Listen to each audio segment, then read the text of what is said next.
আসসালামু আলাইকুম প্রিয় শিক্ষার্থী, সবাই ভালো আছো নিশ্চয়। আজকে আমি তোমাদের এমন একটি অধ্যায় নিয়ে আলোচনা করব যে অধ্যায়টার প্রতি তোমাদের একটু ভীতি কাজ করে, এবং এই ভীতিটা তোমাদের আমি বলবো না, মেনলি এই ভীতিটা তোমাদের মধ্যে শিক্ষকরাই ধরিয়ে দেন। তবে অধ্যায়টি গুরুত্ব এত এত বেশি যে এখন যদি এই অধ্যায়টি না করো তাহলে কিন্তু এর পরবর্তীতে ইন্টারমিডিয়েটে যখন যাবা তখন কিন্তু তোমাদেরকে পস্তাতে হবে। এবং এর পরবর্তী স্টেপ যেটা মেন স্টেপ, অর্থাৎ অ্যাডমিশন, এই অ্যাডমিশনে কিন্তু এই একটি অধ্যায়ের উপরেই কিন্তু অনেক অনেক প্রশ্ন হয়, এবং যেটি সব থেকে গুরুত্বপূর্ণ একটি অধ্যায়। অ্যাডমিশনের মধ্যে রসায়নের 1 নম্বর যদি কোনো অধ্যায় থাকে সেটাই কিন্তু আমরা যে অধ্যায়টা নিয়ে আজকে আলোচনা করব। অর্থাৎ আমি তোমাদের আজকে আলোচনা করব 11তম অধ্যায়ের, অর্থাৎ খনিজ সম্পদ জীবাশ্ম। তো দেখো, আমরা এই একটি অধ্যায় আমি আজকে তোমাদের উপর একটু ক্লাস নেব। তো এই একটি ক্লাসে যদি তোমরা ক্লাসটাকে মনোযোগ সহকারে দেখো, ইনশাল্লাহ তোমাদের এই একটি ক্লাস থেকে এই অধ্যায়ের প্রতি তোমাদের যে ভীতি, অর্থাৎ জৈব রসায়নের প্রতি তোমাদের যে ভীতি, ইনশাল্লাহ সেই ভীতিটা দূর হয়ে এই একটি অধ্যায় থেকে তোমরা কমন পেতে পারো 13 থেকে 25 মার্কস, অর্থাৎ প্রায় 50%। এই একটি অধ্যায় থেকেও কমন হতে পারে। তাই তোমরা আমার এই ক্লাসটি ইনশাল্লাহ আজকে তোমরা ইনশাল্লাহ একটু মনোযোগ সহকারে দেখো, দেখলেই তোমাদের সেই ভীতি দূর হবে ইনশাল্লাহ। তো দেখো, আমি এখানে একটি উদ্দীপক লিখেছি।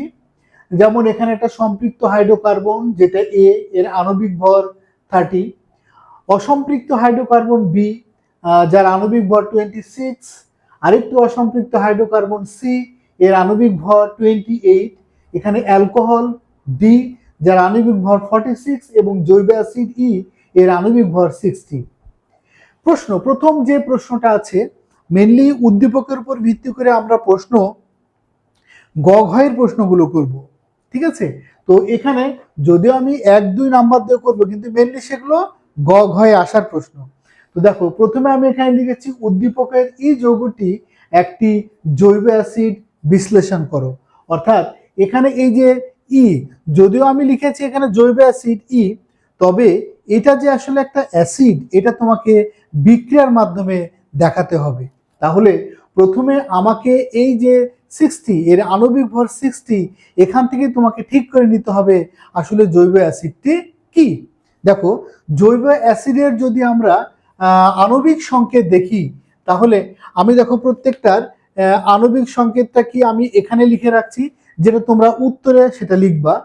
তো যেহেতু এই জৈব অ্যাসিড আমরা জানি এর আণবিক সংকেত, জৈব অ্যাসিডের আণবিক সংকেত হয় CnH twice N plus 1 COOH, এটা জৈব অ্যাসিড।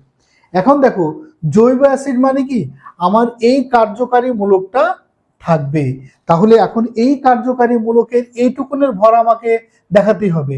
এক্ষেত্রে কার্বন আছে এখানে একটি, অর্থাৎ কার্বনের যেটা ভর এটা একটি আছে, কার্বনের ভর 12 × 1 অর্থাৎ 12 হবে। অক্সিজেনের বেলায় দেখো, অক্সিজেন কয়টা, অক্সিজেনের ভর 16, এখানে আছে 2টা, অর্থাৎ টোটাল 32। তারপরে এখানে দেখো এই একটা হাইড্রোজেন আছে, এখানে আপাতত একটা হাইড্রোজেন, হ্যাঁ, এর ভর হবে 1।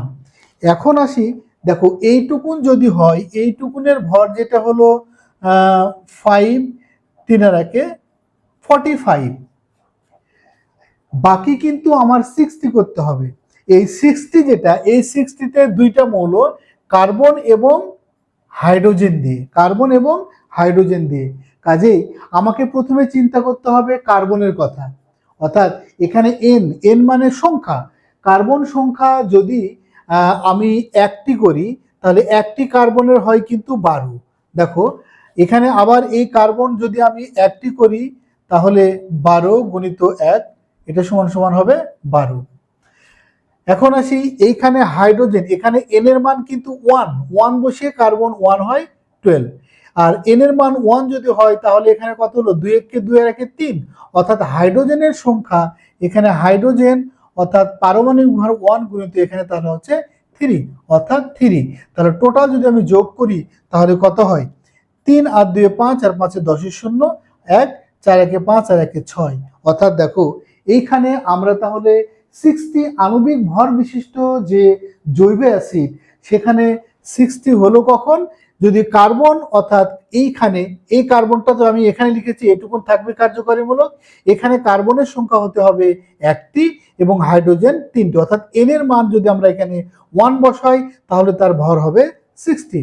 অর্থাৎ তাহলে এইখানে যে আণবিক সংকেত আমরা যেটা পেলাম, অর্থাৎ এইটার আণবিক সংকেত তাহলে হচ্ছে CN এর মান যেহেতু 1 একটা কার্বন, আর H তাহলে কত হচ্ছে? CH এখানে 2 3টা, অর্থাৎ CH3 আর COOH। অর্থাৎ এইখানে আমার এই জৈব অ্যাসিডের যেটা আণবিক ভর দেওয়া আছে 60, এটা থেকে আমার এই সংকেতটা আসে। অর্থাৎ এই যৌগটার নাম কি? এটা হচ্ছে ইথানোয়িক অ্যাসিড। এখন আমাকে বোঝাতে হবে এই ইথানোয়িক অ্যাসিডটা হচ্ছে একটি কি? জৈব অ্যাসিড।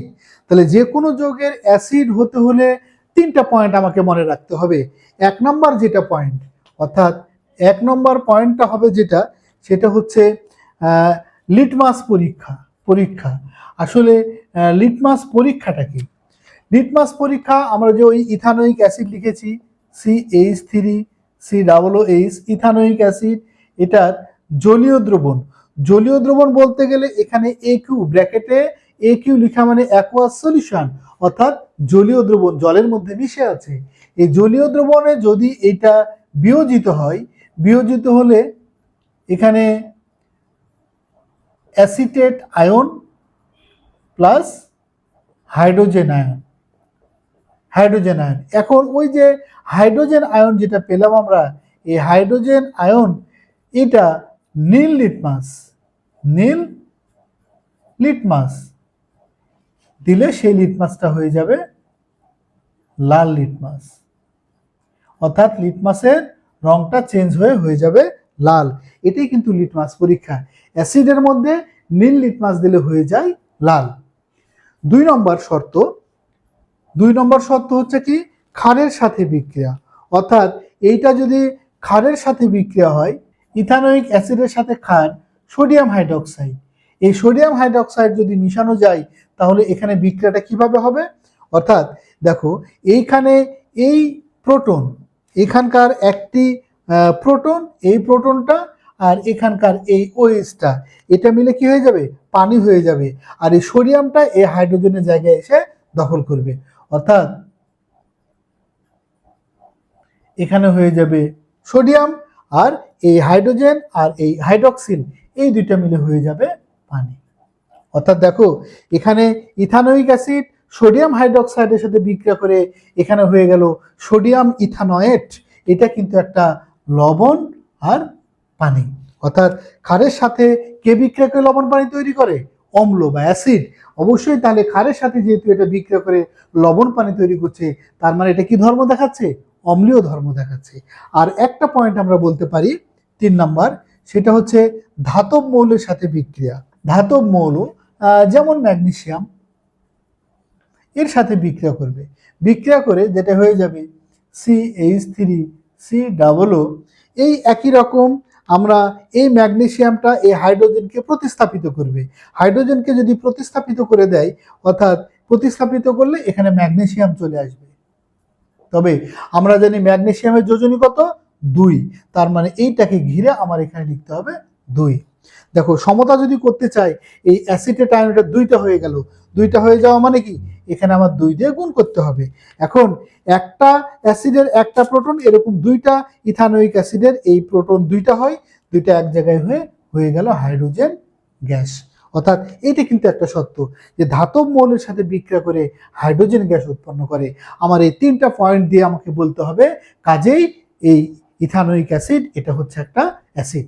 2 নম্বর আমরা দেখব ডি যৌগ থেকে কিভাবে একটি সম্পৃক্ত হাইড্রোকার্বন প্রস্তুত করবে। ডি যৌগ, দেখো এখানে ডি যৌগটা কি সেটাকে একটু বুঝতে হবে। এখানে ডি যৌগ কিন্তু আমরা লিখেছি অ্যালকোহল, যেটার আণবিক ভর দেওয়া আছে 46। তাহলে আমরা অ্যালকোহলের আণবিক সংকেতটা আগে দেখব কি হতে পারে। অর্থাৎ দেখো এখানে CnH2n+1, তার সাথে কার্যকারীমূলক OH। এখন আসি, এখানে OH টুকুন থাকবেই, কাজেই অক্সিজেনের এখানে আমরা কি জানি যে অক্সিজেনের হচ্ছে অক্সিজেন সমান সমান এটার 16, আর এখানে আছে একটা হাইড্রোজেন, সেই হাইড্রোজেনের 1, অর্থাৎ 16 আর 1 17।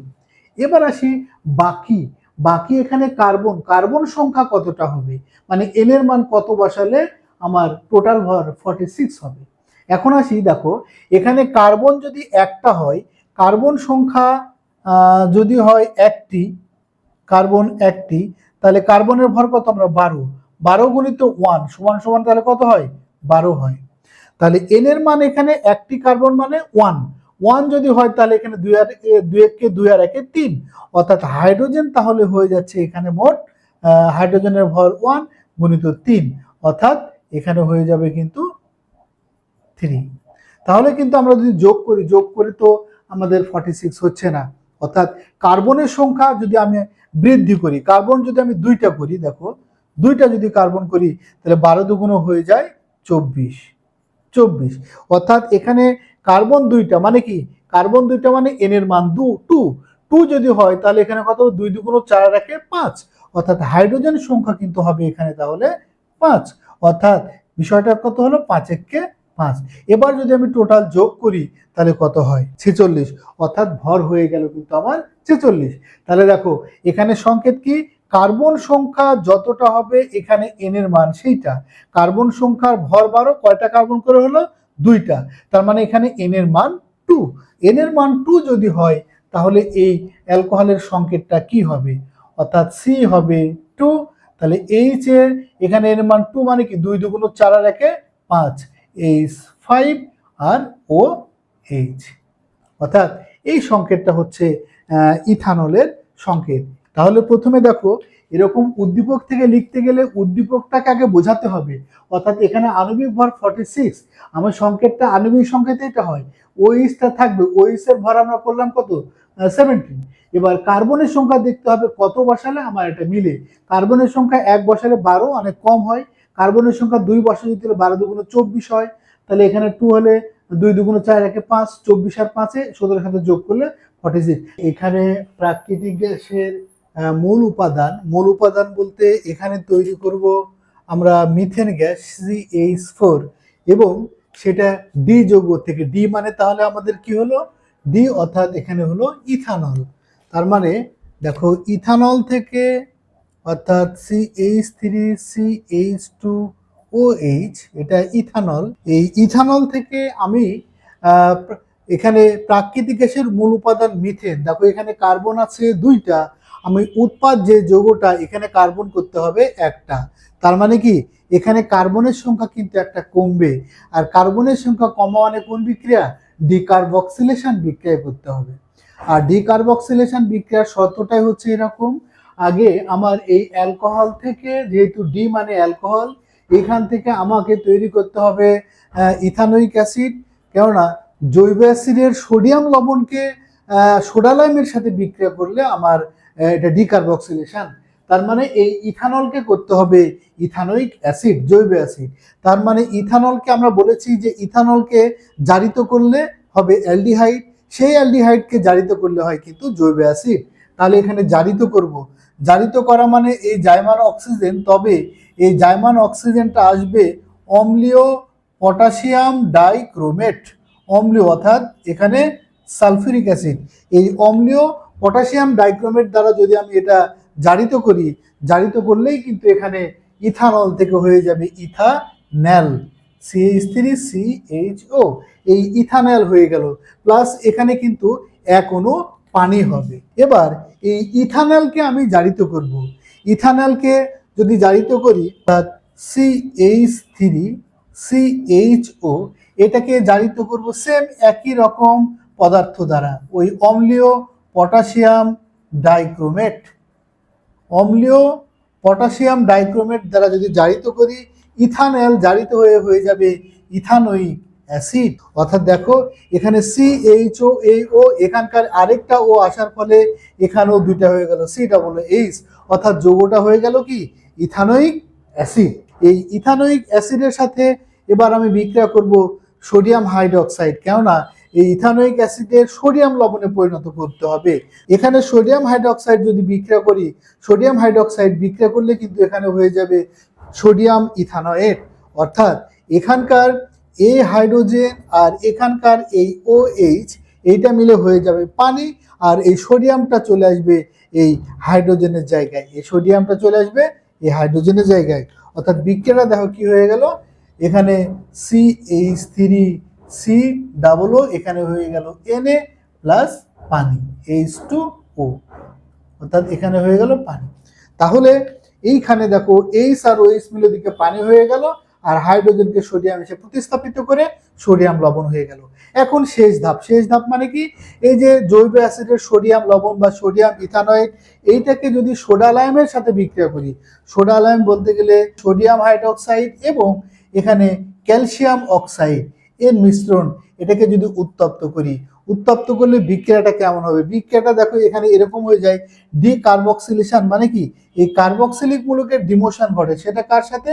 এখানকার এইটার সাথে। দেখো তার মানে এই দুইটা একসাথে যৌগ তৈরি হয়ে যাবে। এখানে সোডিয়াম 1 আর 1 2, অর্থাৎ Na2, তারপরে দেখো সি আর ও দুইটা, আর এখানকার একটা তিনটা, অর্থাৎ এখানে হয়ে যাবে CO3 সোডিয়াম কার্বনেট। আর পড়ে থাকলো কি, এখানে দেখো এই পড়ে থাকছে CH3, এটা পড়ে থাকছে CH3, আর এইখানে একটা হাইড্রোজেন আছে, এই হাইড্রোজেনটা ওর সাথে যুক্ত হয়ে হয়ে যাবে CH4, অর্থাৎ মিথেন। আমার কিন্তু টার্গেট কি, এই মিথেন প্রস্তুত করাই কিন্তু টার্গেট, অর্থাৎ এখানে প্রাকৃতিক গ্যাসের যেটা মূল উপাদান মিথেন, সেটা কিন্তু আমার তৈরি হয়ে গেল। 3 নম্বরে এবার একটা প্রশ্ন, সেটা হচ্ছে যৌগ থেকে কিভাবে একটি সম্পৃক্ত হাইড্রোকার্বন প্রস্তুত করবে সমীকরণ সহ দেখাও। এর আগের বেলায় ছিল ডি যৌগ থেকে, এবার যৌগ থেকে সম্পৃক্ত হাইড্রোকার্বন। দেখো মানে কি, আমরা কিন্তু এটা প্রথমবারে দেখাইছিলাম, মানে যে একটা জৈব অ্যাসিড এবং সেটা সংকেত যেটা আমরা কিন্তু প্রথমে কিভাবে বের করি সেটা দেখাতে হবে। দেখানোর পরে এখন সেই দেখো ওই মানে কিন্তু শুরুটা হচ্ছে এখান থেকে, আমরা শুরুটা করব এই জায়গা থেকে, অর্থাৎ মানে তো ইথানোয়িক অ্যাসিড, মানে এই ইথানোয়িক অ্যাসিড, উপরের এগুলো আমার দেখানোর দরকার নাই, এই দুইটা লাইন দেখাবো। ইথানোয়িক অ্যাসিডকে এক কথায় সম্পৃক্ত হাইড্রোকার্বন যদি করতে চাই, তাহলে এই অ্যাসিডের সোডিয়াম হাইড্রোক্সাইডের সাথে বিক্রিয়া করে প্রথমে সোডিয়াম ইথানয়েট এই লবণ তৈরি করব, ওই লবণের সাথে সোডা লাইম বিক্রিয়া করলে কিন্তু এটা একটা সম্পৃক্ত হাইড্রোকার্বন, অর্থাৎ মিথেন তৈরি হয়ে গেল। এবার 4 নম্বর প্রশ্ন যেটা লিখেছি, যে ডি যৌগ থেকে উৎপন্ন প্রাকৃতিক গ্যাসের মূল উপাদানের সাথে ক্লোরিন গ্যাস চালনা করলে সংঘটিত বিক্রিয়াগুলো উল্লেখ করতে হবে। আমরা কিন্তু এখানে ডি মানে ইথানল, সেই ইথানলকে জারিত করলে হবে ইথানল, সেই ইথানলকে একই রকম অম্লীয় পটাশিয়াম ডাইক্রোমেট দ্বারা জারিত করলে হবে ইথানোয়িক অ্যাসিড। এক কথায় সিরিয়াল, এটা কিন্তু মনে রাখবে, অ্যালকোহল জারিত হয়ে অ্যালডিহাইড, অ্যালডিহাইড জারিত হয়ে অ্যাসিড, এবং সেই অ্যাসিডের সাথে সোডিয়াম হাইড্রোক্সাইড বিক্রিয়া করে ইথানোয়িক অ্যাসিডের সোডিয়াম লবণ হলো, তার সাথে সোডা লাইম বিক্রিয়া করে হয়ে গেল মিথেন, অর্থাৎ প্রাকৃতিক গ্যাসের মূল উপাদান। এখন এই মিথেনের সাথে দেখাতে হবে কার বিক্রিয়া? ক্লোরিনের বিক্রিয়া। মিথেনের সাথে ক্লোরিনের এই বিক্রিয়াটা দুই রকম হতে পারে। আলট্রাভায়োলেট রশ্মি থাকবে, তবে সূর্যের আলোটা দুই রকম হতে পারে, মৃদু বা বিক্ষিপ্ত বলা যেতে পারে, প্রখর সূর্যালোক বলা যেতে পারে। তো প্রথমে আসি, যদি এটা হয় মৃদু সূর্যালোক, মৃদু সূর্যালোকে যদি বিক্রিয়াটা হয় কেমন হবে? মৃদু সূর্যালোকে দেখো প্রথমত মিথেন CH4 প্রাকৃতিক গ্যাসের মূল উপাদান, এর সাথে আমার ক্লোরিনের বিক্রিয়া করব। ক্লোরিনের বিক্রিয়া অবশ্যই আলট্রাভায়োলেট রশ্মি থাকবে, এবং এটা আমরা লিখব মৃদু সূর্যালোক। আমি সংক্ষেপে লিখছি, এখানে দেখাইছি মৃদু সূর্যালোক। এই বিক্রিয়াটা করলে মিথেন থেকে একটা হাইড্রোজেন প্রতিস্থাপিত হবে, অর্থাৎ মিথেন থেকে একটা হাইড্রোজেন কমে যাবে, কমে গিয়ে ওই জায়গায় এখানকার দুইটা ক্লোরিনের মধ্যে একটা ক্লোরিন এসে ওই প্রতিস্থাপিত করবে হাইড্রোজেনকে, আর এখান থেকে যে একটা হাইড্রোজেন চলে গেল, এখানে একটা ক্লোরিন বাকি থাকলো, সেটা মিলে হয়ে গেল হাইড্রোজেন ক্লোরাইড। অর্থাৎ এখানে যে যৌগটা তৈরি হলো সেটাকে বলবো মিথাইল ক্লোরাইড। দ্বিতীয় ধাপে ওই মিথাইল ক্লোরাইডের সাথে, অর্থাৎ CH3Cl এর সাথে আবার একইভাবে ক্লোরিন বিক্রিয়া করবে, সেম এখানে একই রকম অবস্থা, আলট্রাভায়োলেট রশ্মির প্রভাবে এটাও সেই মৃদু সূর্যালোকে এই বিক্রিয়াটা হবে, হয়ে দেখো এখান থেকে আরেকটা হাইড্রোজেন কমে যাবে, অর্থাৎ আরেকটা হাইড্রোজেন কমলে এখানে 3টা ছিল, এখানে হয়ে যাবে 2টা, আর ওই হাইড্রোজেনের জায়গায় চলে আসবে একটা ক্লোরিন, ক্লোরিনের সংখ্যা একটা বেড়ে যাবে। আর এখানে যে থেকে যে হাইড্রোজেনকে সরিয়ে দিল, আর এখানে যে ক্লোরিন একটা বাকি আছে, সেটা মিলে হয়ে গেল হাইড্রোজেন ক্লোরাইড। এটা কিন্তু হয়ে গেল ডাইক্লোরোমিথেন। পরবর্তীতে আবার ওই ডাইক্লোরোমিথেনের সাথে আবার একই রকম ক্লোরিন বিক্রিয়া করবে। এখানে যদি ক্লোরিন বিক্রিয়া করে, শর্তটা কিন্তু একই, আল্ট্রাভায়োলেট রশ্মির প্রভাবে এখানে মৃদু সূর্যালোকে বিক্রিয়াটা সম্পন্ন হবে। এটা হয়ে কি হবে, এখানকার আরেকটা হাইড্রোজেন প্রতিস্থাপিত হবে, অর্থাৎ এখানে ছিল 2টা, এবার হয়ে যাবে 1টা, আর ওই হাইড্রোজেন প্রতিস্থাপিত করে এখানে আরেকটা ক্লোরিন আসার ফলে এখানে ক্লোরিন হয়ে যাবে মোট 3টা, প্লাস এখানে তোমার যে হাইড্রোজেনকে তাড়িয়ে দিয়েছে আর এখানে একটা ক্লোরিন বাকি আছে, এটা মিলে হয়ে যাবে হাইড্রোজেন ক্লোরাইড। এটা হয়ে গেল কিন্তু ক্লোরোফর্ম। পরবর্তীতে আরেকটা ধাপের বিক্রিয়া হবে এই ক্লোরোফর্মের সাথে, অর্থাৎ দেখো এখানে যে ক্লোরোফর্মটা তৈরি হলো, এখানে আমি দেখাচ্ছি আরেকটা এই ক্লোরোফর্মের সাথে, অর্থাৎ CaCl3 এর সাথে আবার সে একই রকম ক্লোরিন বিক্রিয়া করবে এই আল্ট্রাভায়োলেট রশ্মির প্রভাবে এখানে মৃদু সূর্যালোকে। এখানে আর একটা হাইড্রোজেন আছে, কাজে ওই হাইড্রোজেনটাকেও তাড়িয়ে দিবে, তাড়িয়ে দিয়ে এখানে সব হয়ে গেল ক্লোরিন। আর এখানে যে হাইড্রোজেনকে সরানো হয়েছে, এখানে একটা ক্লোরিন বাকি আছে, সেটা মিলে হয়ে গেল হাইড্রোজেন ক্লোরাইড। এটা হয়ে গেল কিন্তু এখন কার্বন টেট্রাক্লোরাইড। এখানে কিন্তু বিক্রিয়াটা থেমে যাবে। কেন থেমে যাবে? বিক্রিয়াটার কিন্তু মূল বিষয় হাইড্রোজেনকে সরিয়ে দিয়ে ক্লোরিন যুক্ত হওয়া। দেখো একে একে একটা হাইড্রোজেন কমে গেল, একটা ক্লোরিন বাড়লো, এখানে থেকে এখানে যাওয়া মানে কি, দেখো 3টা ছিল, আরেকটা হাইড্রোজেন কমে গেছে, ক্লোরিন একটা ছিল 2টা হয়ে গেছে। আবার এটা এখানে আসলো, ওর সাথে যেভাবে বিক্রিয়া হয় একই রকম, হাইড্রোজেন 2টা, একটা কমে গেল, ক্লোরিন একটা বেড়ে গেল। এটা থেকে যখন আবার আসছে ক্লোরোফর্ম থেকে আবার বিক্রিয়া করছি, এখানে একটা হাইড্রোজেন সেটাও চলে গেল, ক্লোরিন 3টা ছিল, হয়ে গেল 4টা। এর মধ্যে যেহেতু আর হাইড্রোজেন নাই, কাজেই হাইড্রোজেন প্রতিস্থাপন করার আর উপায় নাই, অর্থাৎ বিক্রিয়াটা এখানেই থেমে যাবে। আর একটা কথা আছে, এটা মৃদু সূর্যালোকে, এই ঘটনাগুলো ঘটলো কিন্তু সবগুলো মৃদু সূর্যালোকে। এইটা যদি প্রখর সূর্যালোক হয়, প্রখর সূর্যালোকে হলে বিক্রিয়াটা কিন্তু একবারেই শেষ হয়ে যায়, অর্থাৎ এই মিথেনের সাথে CH4 এর সাথে ধরো এই ক্লোরিন যদি বিক্রিয়া করানো হয়, কার্বনটা সম্পূর্ণরূপে আলাদা হয়ে যায়, আর এই হাইড্রোজেন আর এই ক্লোরিন মিলে হয়ে যাবে হাইড্রোজেন ক্লোরাইড। তবে এখানে সমতা করতে চাইলে এখানে দেখো হাইড্রোজেন কয়টা আছে, 4টা, তার মানে এখানেও হাইড্রোজেন হতে হবে 4টা, ফলে ক্লোরিনও হয়ে গেল 4, তাই এখানে 2 দিয়ে গুণ করলে হয়ে গেল 4। এই হচ্ছে মোটামুটি আমরা যে প্রাকৃতিক গ্যাসের মূল উপাদান মিথেন, মিথেনের সাথে যদি ক্লোরিনের বিক্রিয়া হয়, এরকম 2 রকম বিক্রিয়া হতে পারে। একটা মৃদু সূর্যালোকে, মৃদু মানে কি, সূর্যের আলোটা একটু কি দুর্বল, দুর্বল মানে বিক্রিয়াটাও হবে এরকম দুর্বল, ধাপে ধাপে ধাপে ধাপে, এর মধ্যে 4টা হাইড্রোজেন আছে, 4 ধাপে বিক্রিয়াটা শেষ হবে। কিন্তু প্রখর সূর্যালোক মানে কি, সূর্যের আলোটা সেখানে বেশি, তাপমাত্রাও থাকে বেশি, তা বিক্রিয়াটা একবারেই শেষ হয়ে যায়। একই বিক্রিয়ক ব্যবহার করে পরীক্ষাগারে কিভাবে বি এবং সি যৌগকে শনাক্ত বা পৃথক করা যায়। প্রথমে আমাকে বুঝতে হবে বি সিটা কি। দেখো এখানে বি হচ্ছে অসম্পৃক্ত হাইড্রোকার্বন, সিও একটা অসম্পৃক্ত হাইড্রোকার্বন, তবে এখানে দেখো দুটার আণবিক ভর দেওয়া আছে, একটা 26, একটা 28। এখন আসি, অসম্পৃক্ত হাইড্রোকার্বন সাধারণত 2 রকমের হতে পারে। অসম্পৃক্ত একটা হতে পারে CnH2n, আরেকটা হতে পারে CnH2n-2। দুইটা কিন্তু অসম্পৃক্ত হাইড্রোকার্বন, এটাও একটা অসম্পৃক্ত, এটাও একটা অসম্পৃক্ত, এটাকে বলা হয় অ্যালকিন, এটাকে বলা হয় অ্যালকাইন। এখন আমাকে এই যে আণবিক ভর দেওয়া আছে, এই আণবিক ভর থেকে বের করে নিতে হবে কি হতে পারে।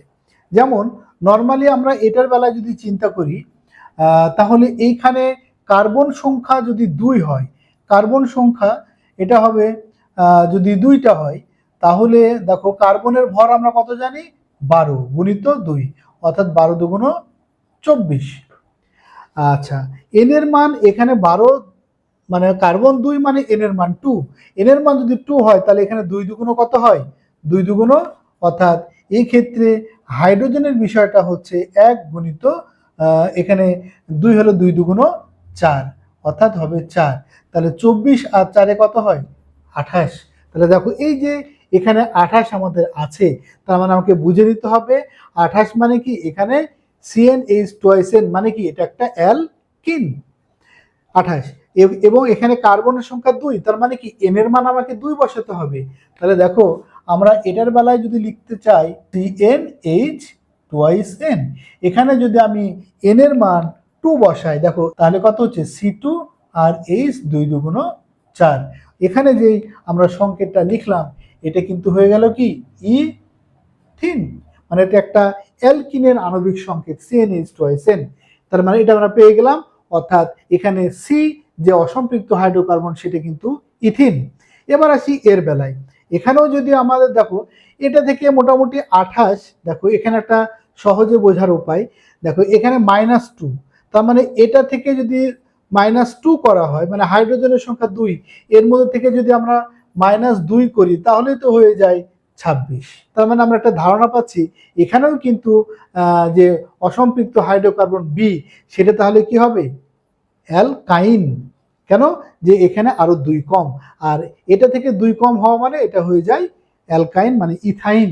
তাহলে দেখো এটার আণবিক সংকেত তাহলে কি হলো CnH twice n -2, অর্থাৎ এইটা দিয়ে আমার যে সংকেতটা আসছে সেটা C2H2, যৌগটার নাম কিন্তু ইথাইন।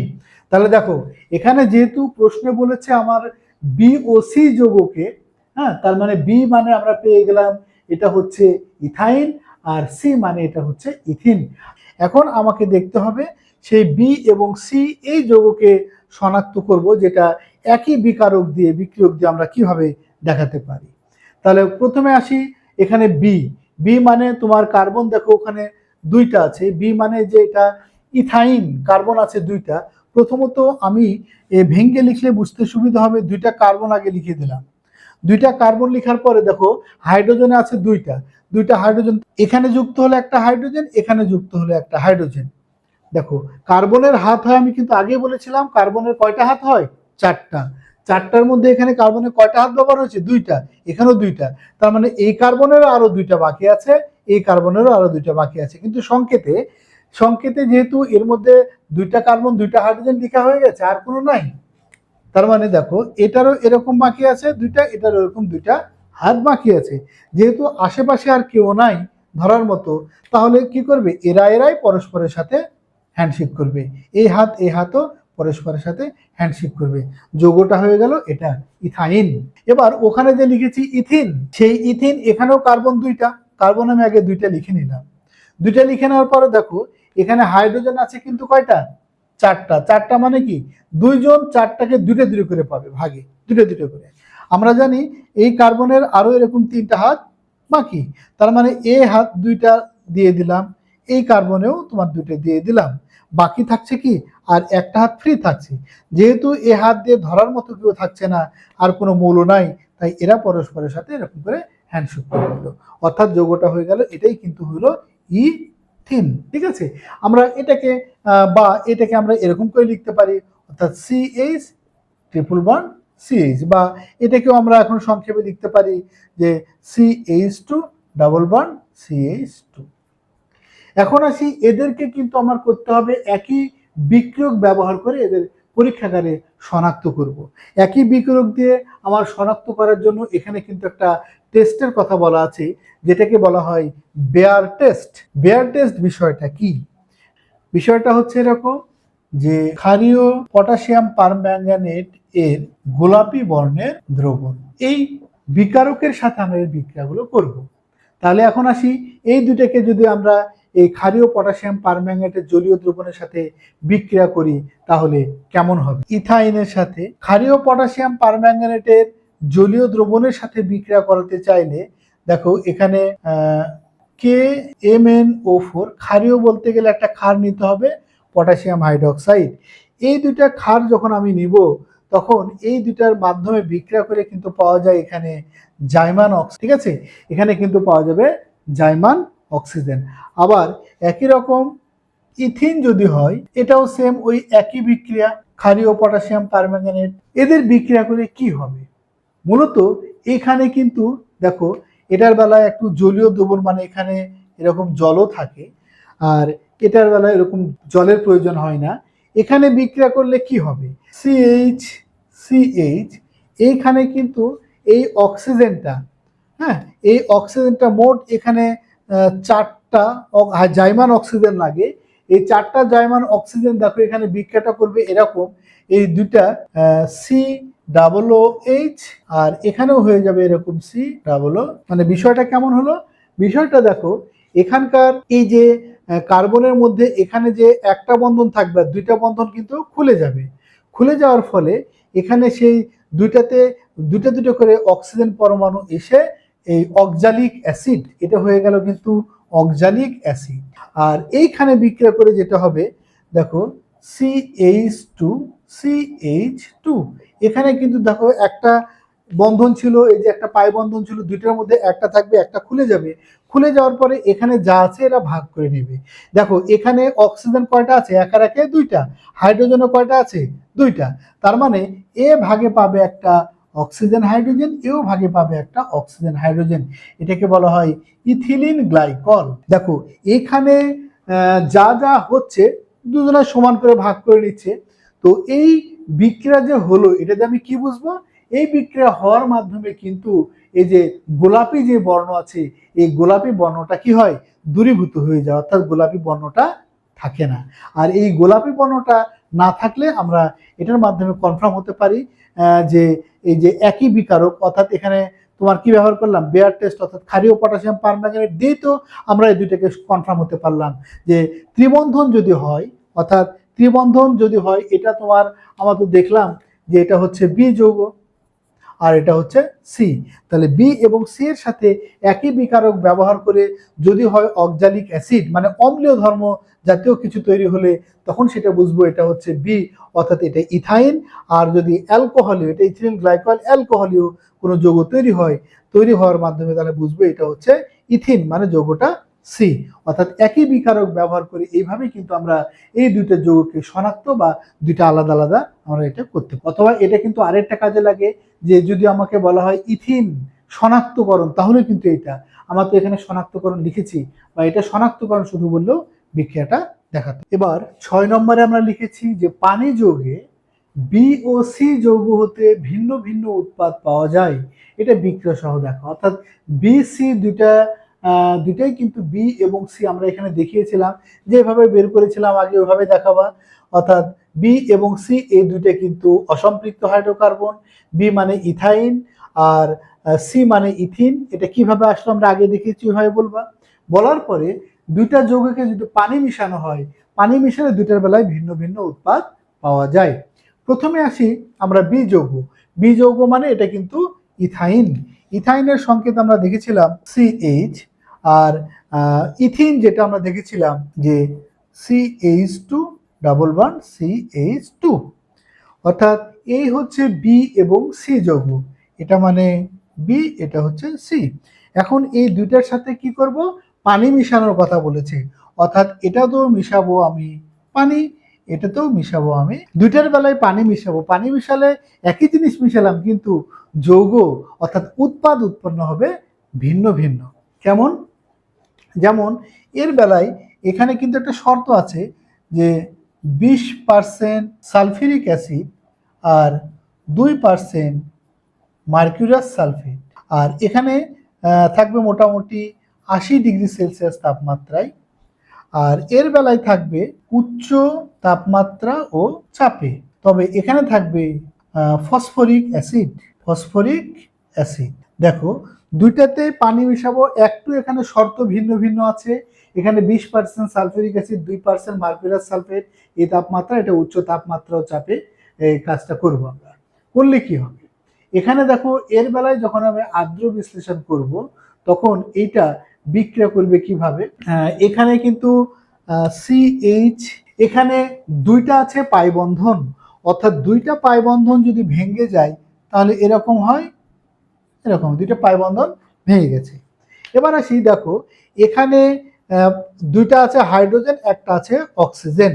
এই দুইটা হাইড্রোজেন অক্সিজেনের মধ্যে আমি এই দুইটা হাইড্রোজেনই মনে করে যুক্ত হয়ে গেল এইখানে, ঠিক আছে, আর পড়ে থাকে একটা অক্সিজেন, একটা অক্সিজেন। তবে অক্সিজেনের কিন্তু দুইটা হাত, অক্সিজেনের দুইটা হাত, অর্থাৎ এক হাত দিয়ে সাথে হ্যান্ডশেক করবে, এক হাত ফাঁকা পড়ে থাকবে।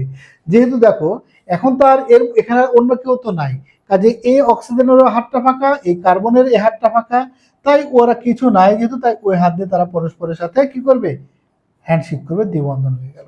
আসলে এখানে যে যৌগটা লিখেছি মেনলি এই যৌগটা কি CH3, এই যে 1 2 3, আর এদিকে হচ্ছে CHO, যৌগটা কিন্তু কি হলো ইথানল, যৌগটা হলো ইথানল। অর্থাৎ ইথাইনের সাথে আদ্র বিশ্লেষণ করে যদি এই শর্তে, তাহলে এখানে বিক্রিয়া করে হয়ে যায় ইথানল। এবার আসি ইথিন। ইথিনের বেলাতেও দেখো আমি যদি এরকম করে দেখাই CH2, এটারও একটা হাত ফাঁকা, এটারও একটা হাত ফাঁকা, মানে কি যে পাই বন্ধনটা খুলে গেছে, খুলে গিয়ে এখানে যা যা আছে এটা তার সাথে যুক্ত হবে। কিভাবে হবে? পানির মধ্যে দেখো এখানে যুক্ত হবে, পানির একটা হাইড্রোজেন এখানে আসলো, ঠিক আছে, একটা হাইড্রোজেন আসার পরে পানির এখানে আর কি পড়ে থাকলো, ও আর এইচ পড়ে আছে, দুইটা হাইড্রোজেন, তার মধ্যে একটা এখানে আছে, তার মানে কি একটা ও আর একটা এইচ আছে, তার মানে এখানে হয়ে গেল একটা ও এইচ। এটা যদি আমি এক লাইনে লিখি, অর্থাৎ CH হয়ে গেল 3 আর CH2OH, অর্থাৎ যৌগটা কি CH3CH2OH, অর্থাৎ এই যৌগটাকে বলবো আমরা ইথানল। দেখো তাহলে দুই যৌগ থেকে ইথাইন এবং ইথিন মানে BC, যেটা আর্দ্র বিশ্লেষণ বা পানির সাথে যদি বিক্রিয়া করানো হয়, এই পানির সাথে এই শর্তে বিক্রিয়াগুলো করে প্রথমটাতে হচ্ছে ইথাইন থেকে হয় ইথানল, আর ইথিন থেকে হয় ইথানল, অর্থাৎ দুইটা ভিন্ন ভিন্ন যৌগ, একটাতে হলো অ্যালডিহাইড, একটাতে হলো অ্যালকোহল। এবার 7 নম্বরে দেখো, বি যৌগ থেকে একটি খাদ্য সংরক্ষক প্রস্তুত করা সম্ভব কিনা বিশ্লেষণ করো। বি যৌগ থেকে, দেখো বি মানে আমরা আগে জেনেছি বি অসম্পৃক্ত হাইড্রোকার্বন, এবং যেটা কিন্তু ইথাইন, এই ইথাইন হচ্ছে বি যৌগ। এখন এইখান থেকে তৈরি করব খাদ্য সংরক্ষক। আমরা খাদ্য সংরক্ষক বলতে কি বুঝি এটা একটু জানতে হবে। খাদ্য সংরক্ষক হচ্ছে যেটাকে আমরা বলছি, এটা পরিচিত খাদ্য সংরক্ষক যাকে বলা হয় ভিনেগার। ভিনেগারটা কি? ভিনেগারটা কিন্তু ইথানোয়িক অ্যাসিডের 6 থেকে 10% জলীয় দ্রবণ, এটাকে বলা হয় ভিনেগার। তার মানে এই ভিনেগার তৈরি করব, ভিনেগার মানে মেনলি কি ইথানোয়িক অ্যাসিড। আসি এখন দেখো, আমরা এর আগের প্রশ্নে কিন্তু এটা সলভ করেছিলাম। আমরা বি যৌগ, এই যে বি যৌগ থেকে আমরা যদি এরকম আর্দ্র বিশ্লেষণ করি, আর্দ্র বিশ্লেষণ করলে এখান থেকে কিন্তু ইথানল পাওয়া যায়। ইথানল, ইথানল মানে এটা একটা অ্যালডিহাইড। আমরা কিন্তু এর আগে জেনেছিলাম যে অ্যালকোহলকে জারিত করলে হয় অ্যালডিহাইড, সেই অ্যালডিহাইডকে জারিত করলে হয় কিন্তু জৈব অ্যাসিড। তো এটাতে অ্যালডিহাইড হয়ে আছে, সেই অ্যালডিহাইডকে জারিত করলে তো জৈব অ্যাসিড পাওয়া যাবে। আর ভিনেগার মানে কি, সে জৈব অ্যাসিড মানে ইথানল থেকে হবে ইথানোয়িক অ্যাসিড, সেটারই 6 থেকে 10% জলীয় দ্রবণ। তার মানে আমি ওই যে ইথানল যেটা পেলাম, সেই ইথানলের করব কি জারিত করব, অর্থাৎ ইথানল বলতে গেলে CH3CHO, এটাকে জারিত করব। জারিত করা মানে এরকম জাইমান অক্সিজেন লাগবে, এই অক্সিজেনটা আসে কোথায়, অম্লীয় পটাশিয়াম ডাইক্রোমেট H2SO4, এই অম্লীয় পটাশিয়াম ডাইক্রোমেট থেকে জাইমান অক্সিজেনটা আসে, এটা এসে এটাকে জারিত করে অ্যাসিড করে দিবে, অর্থাৎ এটা হয়ে যাবে কি CH3। আর এখানে দেখো এই ওটাও যদি এখানে চলে আসে, তাহলে এখানে একটাও ছিল, ও এবার হয়ে গেল কয়টা, দুইটা, অর্থাৎ COO আর H আছে, এটাই তো ইথানোয়িক অ্যাসিড, নোয়িক অ্যাসিড। এই ইথানোয়িক অ্যাসিডের যদি করি আমি 6 থেকে 10% জলীয় দ্রবণ, তাহলে এটাই কিন্তু হয়ে গেল ভিনেগার, এটাই। আর এই ভিনেগারটাই কিন্তু একটা হচ্ছে খাদ্য সংরক্ষক। এখানে অবশ্য আমার এটার প্রয়োজন নাই, মাঝখানের এটার প্রয়োজন নাই, এই বিক্রিয়াটার প্রয়োজন নাই। তবে পরীক্ষায় যদি বলে সি থেকে করা যাবে কিনা, হ্যাঁ সি থেকেও করা যেতে পারে। সি মানে কি, এটা তো হলো ইথানল, অ্যালকোহল, সি থেকে আমরা এভাবে করবো অ্যালকোহল। ওই অ্যালকোহলকে জারিত করি, যদি অ্যালকোহলকে জারিত করলে কি আমরা আগে কিন্তু দেখেছিলাম অ্যালডিহাইড হয়, ওই অ্যালডিহাইডকে জারিত করলে আবার ইথানোয়িক অ্যাসিড হয়েও ভিনেগার হতে পারে। তার মানে কি বি থেকেও খাদ্য সংরক্ষক তৈরি করা যেতে পারে, সি থেকেও করা যেতে পারে। তবে সি থেকে হলে এই অ্যালকোহলের পরে আরেকটা ধাপ বিক্রিয়া আছে, মানে অ্যালকোহলকে সেম এই জারণ করবো এইটুকুন দিয়ে করলে কিন্তু হয়ে যাবে এই ইথানল, এটাকে জারিত করলে তো ইথানোয়িক অ্যাসিড, তার 6 থেকে 10% জলীয় দ্রবণ করা মানে সেটা হয়ে গেল ভিনেগার। আর ভিনেগারটাই তো খাদ্য সংরক্ষক। এবার আসি আমরা, যেমন এখানে 8 নম্বর প্রশ্ন লিখেছি যে বি যৌগ দ্বারা পলিমার তৈরি করা সম্ভব, সমীকরণ সহ বর্ণনা করো। বি পলিমার শব্দটার অর্থ একটু জানতে হবে। পলি, পলি কথাটা এসছে কি অসংখ্য, মানে একই রকম মনোমার অনেকগুলো পরস্পরের সাথে যুক্ত হয়ে একটা লম্বা শিকল তৈরি হওয়া, সেটাই কিন্তু পলিমার। তো পলিমার হওয়ার সত্ত্বেও সাধারণত অসম্পৃক্ত হাইড্রোকার্বন হতে হবে, তবে সে অসম্পৃক্তটা মানে দ্বিবন্ধন থাকতে হবে, কার্বন কার্বন দ্বিবন্ধন। দ্বিবন্ধন থাকলে তার বেলায় কিন্তু এই পলিমারটা সম্ভব। তবে এখানে বি যৌগ থেকে পলিমার, বি যৌগ কি বলেছে, বি যৌগটা কিন্তু একটা অসম্পৃক্ত, তবে সেটা কিন্তু ইথাইন। অর্থাৎ বি যৌগের যেটা সংকেত, আমি প্রথমে 8 নম্বরটা করছি। 8 অর্থাৎ ইথাইন মানে CH ট্রিপল বন্ড CH, এইটা কিন্তু বি যৌগ, ঠিক আছে, এটা কিন্তু এই বি যৌগ। এখন এই বি যৌগ থেকে পলিমার, তো পলিমার হওয়ার সত্ত্বেও আমি কি বললাম, পলিমার হওয়ার সত্ত্বেও কার্বন কার্বন দ্বিবন্ধন থাকতে হবে। তাহলে এইখান থেকে আমাকে প্রথমে তৈরি করতে হবে ইথাইন থেকে ইথিন, তবেই তার পলিমার হতে পারে। তাহলে ইথাইন থেকে ইথিন হতে হলে দেখো এখানে আমার বিক্রিয়া করতে হবে হাইড্রোজেন সংযোজন। তবে এখানে বিক্রিয়াটার একটা শর্ত আছে। বিক্রিয়াটার শর্ত কি, প্যালাডিয়াম প্রভাবকের উপস্থিতিতে, ঠিক আছে, বেরিয়াম সালফেট এর উপস্থিতিতে আমাকে এই বিক্রিয়াটা সম্পন্ন করতে হবে, ঠিক আছে।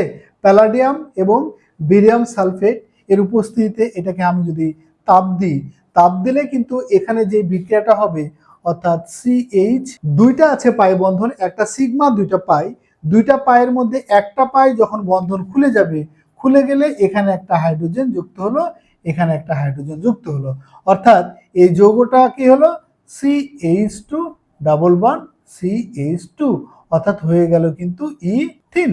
অর্থাৎ বি যৌগ থেকে মানে ইথাইন থেকে হয়ে গেল ইথিন। এই যে এই বিক্রিয়াটা যদি আমি এখানে প্যালাডিয়াম বেরিয়াম সালফেট ব্যবহার না করি, এই বেরিয়াম সালফেটটা কিন্তু প্রভাবক বিষ রূপে কাজ করে। যদি আমি এখানে বেরিয়াম সালফেট ব্যবহার না করি, তাহলে ইথিন থেকে কিন্তু এটা ইথেন হয়ে যাবে। অর্থাৎ এই পাইবন্ধন, এখানে একটা পাইবন্ধন আছে, এই পাইবন্ধনটাও খুলে যাবে, খুলে গিয়ে কিন্তু এটা হয়ে যাবে কি ইথেন, অ্যালকেন হয়ে যাবে। তাই যেহেতু আমার টার্গেট এই ইথিনে থেমে যেতে হবে, ইথিনে থেমে যেতে চাইলে আমার এখানে এই বেরিয়াম সালফেট মানে প্রভাবক বিষ বলা হয় এটাকে, এটা ব্যবহার করলে এখানে বিক্রিয়াটা থেমে যায়। এখন এটার করব আমরা পলিমার, অর্থাৎ ইথিলিন। এই ইথিলিন বা ইথিন এটা কতগুলো, অনেকগুলো, এন সংখ্যক, এন সংখ্যক এই ইথিলিন বা ইথিন, এটাকে করব কি আমি 1000 অ্যাটমসফিয়ার চাপ এবং মোটামুটি এখানে প্রায় 200 ডিগ্রি সেলসিয়াস তাপমাত্রায় এখানে সামান্য সামান্য পরিমাণ অক্সিজেন লাগে।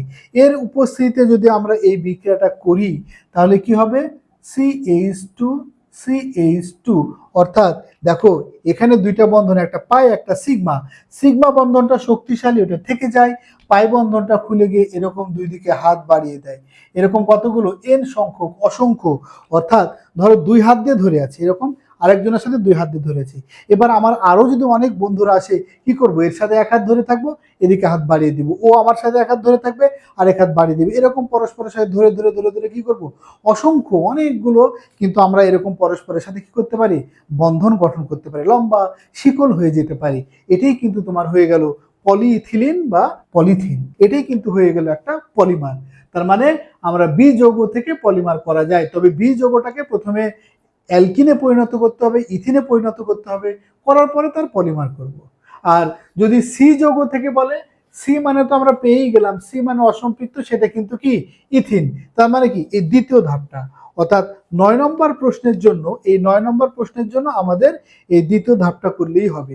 10 নম্বর প্রশ্ন আলোকে দেখছি, এ বি ও সি এর মধ্যে পার্থক্য বা শনাক্তকরণ সমীকরণ সহ লিখো। আমার বিসি কি সেটা আমার বোঝা হয়ে গেছে, কিন্তু এখানে এ যে কে সেটা একটু বুঝতে হবে। অর্থাৎ দেখো এটা হচ্ছে একটা সম্পৃক্ত হাইড্রোকার্বন, সম্পৃক্ত হাইড্রোকার্বন যদি হয়, আমরা সম্পৃক্ত হাইড্রোকার্বনের যেটা আণবিক সংকেত হয় CnH টুয়াইস n প্লাস 2, তার মানে দেখো মোটামুটি এখানে তো ভর 30 আছে, এন এর মান যদি আমি 3 করি, মানে কার্বন যদি 3টা হয়, তাহলে 3 বারে কত হয়, 3 বারে 36 হয়ে যায়, যেটা 30 পার হয়ে যায়। তাহলে অবশ্যই এন এর মান 3 করা যাবে না, 2 করতে হবে। তাহলে এন এর মান যদি 2 করি, তার মানে কার্বন সংখ্যাটা দেখো 12 ভর, যদি 2 করি তাহলে 12 দুগুণ 24, তাহলে এর মান 2 করলে এখানে 2 দুগুণ 4 আর 2 6, অর্থাৎ হাইড্রোজেন হচ্ছে ভর 1 গুণিত 6, অর্থাৎ 6, 24 আর 6 কত হয়ে গেল 30। তার মানে আমরা এখানে বুঝতে পারছি অর্থাৎ কার্বনের সংখ্যা 2টা, তার মানে এন এর মান এখানে 2 বসাতে হবে। অর্থাৎ তাহলে এখানে সংকেতটা কি হয়ে যায় দেখো, এন এর মান 2 যদি বসায় সংকেত হয়ে যাবে C2H6, অর্থাৎ এখানে যে যৌগটা হলো এই যৌগটার নাম কি হলো ইথেন। এই যৌগটা হচ্ছে একটি ইথেন। আমাকে এইভাবে করে বিষয়টা বোঝাতে হবে। প্রশ্নের আলোকে আসি, বলেছে এ বি সি এর মধ্যে পার্থক্য বা শনাক্তকরণ, এটা আমার দেখাতে হবে। এটার জন্য 1 নম্বর যে টেস্ট আমরা করব, 1 নম্বর যে পরীক্ষাটা করব, 1 নম্বর বলে সেটা হচ্ছে কি যে কার্বন টেট্রাক্লোরাইড এ দ্রবীভূত ব্রোমিন এর লাল বর্ণের দ্রবণের সাথে, এই যে দ্রবণটা হয়ে গেল তার সাথে আমরা বিক্রিয়া করব। 1 নম্বর প্রথমে যে ইথেন, ইথেনের সংকেত আমরা জানি CH3, এই ইথেন, ইথেনের সাথে যদি আমি কি করি এই ব্রোমিনটা যোগ করি, সেটা কি অবস্থায় কার্বন টেট্রাক্লোরাইডে দ্রবীভূত ব্রোমিন, তাহলে এখানে কিন্তু কোনো বিক্রিয়া করে না। এখানে ব্রোমিনের যে লাল বর্ণের দ্রবণ, সেই লাল বর্ণের দ্রবণের কোনো চেঞ্জ হয় না, লাল লাল রঙই হয়ে থাকে। এবার যদি হয় এটা ইথিন, অর্থাৎ CH2 double bond CH2 ethene, সেই ইথিনের সাথে যদি আমি ব্রোমিন মিশাই, শর্তটা একই রকম, যে কার্বন টেট্রাক্লোরাইডের দ্রবীভূত ব্রোমিনের সাথে মিশাই, তাহলে দেখুন এখানে কি হবে CH2, অর্থাৎ এখানে একটা সিগমা একটা পাই, সিগমা বন্ধনটা শক্তিশালী ওইটা থেকে যায়, পাই বন্ধনটা যেটা দুর্বল সেই বন্ধনটা খুলে যায়, খুলে গিয়ে এই হাতে যুক্ত হবে একটা ব্রোমিন, এই হাতে যুক্ত হবে একটা ব্রোমিন, অর্থাৎ যৌগটা কি হলো ডাই ব্রোমো ইথেন। এই ডাইব্রোমো ইথেন তৈরি হয়ে এখানে লাল বর্ণের যে দ্রবণ সেই লাল রঙেরটা কি হয় দূরীভূত হয়ে যায়, অর্থাৎ লাল রংটা আর থাকে না। লাল রং থাকে না মানে আমরা বুঝতে পারলাম সেখানে বিক্রিয়া হয়েছে। এবার আসি, যদি এটা হয় ইথাইন, এর সাথে যদি আমি একই রকম ব্রোমিন বিক্রিয়া করাই, শর্তটা কার্বন টেট্রাক্লোরাইডে দ্রবীভূত আছে যে ব্রোমিন, বিক্রিয়া করলে এবার এর বেলায় কি হবে, এখানে কিন্তু 2টা আছে পাই বন্ধন, 2টা পাই বন্ধন থাকার জন্য 2টা বন্ধনই কিন্তু এরকম করে খুলে যায়, ঠিক আছে, 2টা বন্ধন খুলে যায়।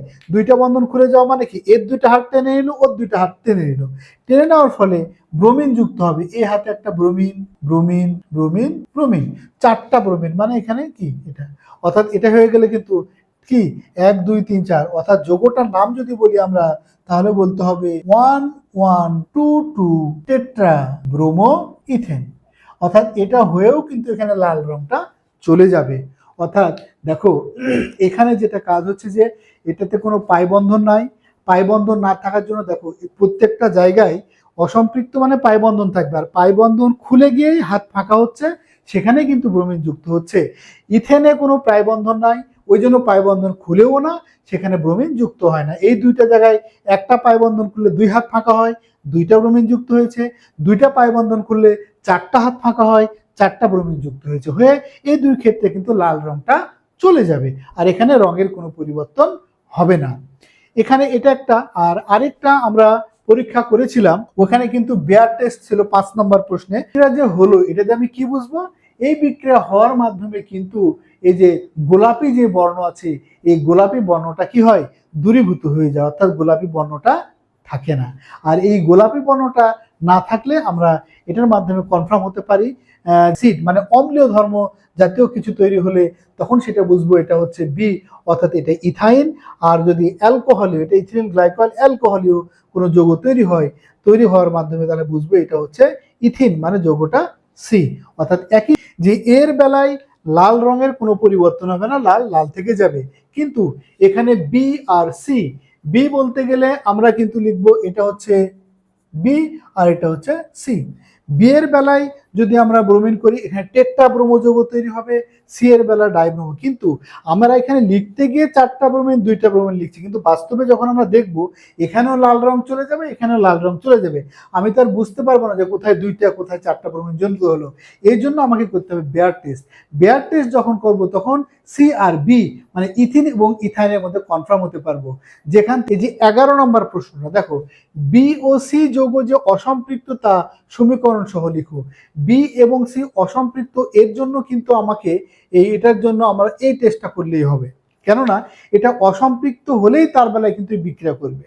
অর্থাৎ অসম্পৃক্ত হলে যদি আমরা এই যে কার্বন টেট্রাক্লোরাইডে দ্রবীভূত ব্রোমিনের যে লাল রঙের দ্রবণ তার সাথে দেখো এটা অসম্পৃক্ত নয়, সম্পৃক্ত, এই জন্য এখানে বিক্রিয়া করেনি, মানে কি লাল রঙের চেঞ্জ হয়নি। আর এই দুইটা অসম্পৃক্ত, তার মানে এখানে বিক্রিয়া করে লাল রঙের চেঞ্জ হয়ে যায়, লাল রংটা থাকে না। অর্থাৎ লাল রং থাকবে না মানে বিক্রিয়া করেছে। বিক্রিয়াটা কখন করছে? পাই বন্ধন থাকলে, আর পাই বন্ধন থাকলেই সেটা হয় অসম্পৃক্ত। তাই এই দুইটা অসম্পৃক্ত পাই বন্ধন আছে বলে বিক্রিয়া করে লাল রংটা চলে যায়। আর এখান থেকে আমি কনফার্ম হতে পারি এই বি এবং সি এই দুইটা হচ্ছে একটা অসম্পৃক্ত হাইড্রোকার্বন। 12 নম্বর প্রশ্ন আমরা দেখছি, বি ও সি যৌগ থেকে সম্পৃক্ত হাইড্রোকার্বন প্রস্তুতি সমীকরণ সহ লিখো। বি এবং সি আমরা কিন্তু এদেরকে আগেই ঠিক করে নিয়েছি, বি মানে কে, সি মানে কে, যেভাবে আমরা এদেরকে বের করেছিলাম প্রতিটা প্রশ্নের ক্ষেত্রে আমাকে সেভাবে দেখাতে হবে। ঠিক আছে, দেখানোর পরে বি এবং সি, অর্থাৎ এখানে দেখো বি মানে কিন্তু এটা ইথাইন, বি মানে ইথাইন, ইথাইন অর্থাৎ CH ট্রিপল বন্ড CH। এই বিক্রিয়াগুলোকে মোটামুটি আমরা যদি হাইড্রোজেন গ্যাসের সাথে বিক্রিয়া করে হাইড্রোজেনের সাথে মোটামুটি এখানে নিকেল প্রভাবকের উপস্থিতিতে প্রায় 150 থেকে 180 ডিগ্রি সেলসিয়াস তাপমাত্রা বা 200, তো আমি গড়ে ধরে নিচ্ছি এটা 180 ডিগ্রি সেলসিয়াস তাপমাত্রা যদি উত্তপ্ত করি নিকেল প্রভাবকের উপস্থিতিতে হাইড্রোজেনের সাথে 180 ডিগ্রি সেলসিয়াস তাপমাত্রা যদি বিক্রিয়া করি, বিক্রিয়া করলে যেটা হবে যে CH প্রথমত এখানে কিন্তু একটা সিগমা দুইটা পাই, প্রথমত একটা পাই বন্ধন খুলে যায়, একটা পাই বন্ধন খুলে যায়, খুলে গিয়ে এখানে একটা হাইড্রোজেন এখানে একটা হাইড্রোজেন যুক্ত হলো। অর্থাৎ এই যৌগটা যেটা হলো সেটা কি, অর্থাৎ CH2 ডাবল বন্ড CH2, অর্থাৎ যৌগটা হলো ইথিন। ঠিক আছে, অর্থাৎ এখানে তোমার এটা হলো ইথাইন, সেই ইথাইন থেকে তৈরি হলো ইথিন। ইথাইন মানে কিন্তু আমরা এটা বি নাম্বার, এটা বি, আর বি থেকে এটা হলো ইথিন। যদিও আমরা এখানে ইথিন লিখেছি, এটা হচ্ছে সি, এই যৌগটা মেনলি সি, তো যাই হোক এটা পরে আসছি। এখন সেই ইথিন আরেক ধাপ আমরা বিক্রিয়া করব CH2 ডাবল বন্ড CH2, তার মানে এই পাই বন্ধনটাও যদি ভেঙে যায়, ভেঙে গিয়ে হাইড্রোজেন যুক্ত হয়ে যায় তাহলে তো সেটা সম্পৃক্ত হাইড্রোকার্বন হয়ে যাবে। অসম্পৃক্তকে দুইটাই অসম্পৃক্ত, সম্পৃক্ত করার মধ্যে সম্পৃক্ত মানে কি ওর মধ্যে কোনো পাই বন্ধন থাকবে না, পাই বন্ধনগুলো খুলে যাবে, খুলে গিয়ে সেখানে হাইড্রোজেন যুক্ত হবে। তো এখানে আরেকবার সেম একই রকম হাইড্রোজেন সংযোজন ঘটবে, সেটা এই একই শর্ত, নিকেল প্রভাবকের উপস্থিতিতে মোটামুটি 180 ডিগ্রি সেলসিয়াস তাপমাত্রায় বিক্রিয়া যদি করি, তার মানে এখানে দেখো তোমার একটা আছে এখানে পাই বন্ধন, সেই পাই বন্ধনটাও খুলে যাবে, খুলে গিয়ে এখানে একটা হাইড্রোজেন এখানে একটা হাইড্রোজেন, অর্থাৎ এই যৌগটা যেটা আমরা লিখতে পারি যে CH3,